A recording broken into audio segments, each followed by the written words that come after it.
Fire किया, बंदे को मारा है।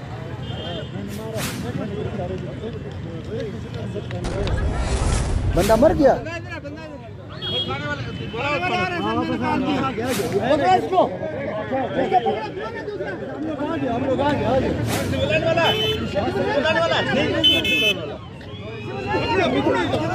गाड़ी किधर है?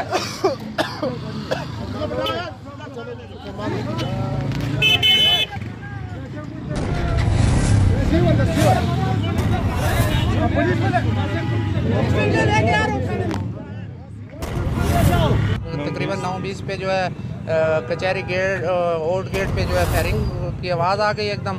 तो मैंने ऐसे पलट कर जो देखा है तो एक बंदा जो है वो टीटी से फायरिंग कर रहा था। तो मैंने अपना पिस्टल निकाल लिया। तो जब मैंने उसको बोला भाई आप फायर नहीं करो, नीचे फेंक दे पिस्टल, तो वो उसने भागने की कोशिश की। आगे जो है इधर कोने में आ गया। फिर गनमैन भी था मेरे साथ, तो इसने भी उसको इंतज़ाम किया है। तो उसने काफ़ी देर के बाद जो है पिस्टल दोनों नीचे फेंके।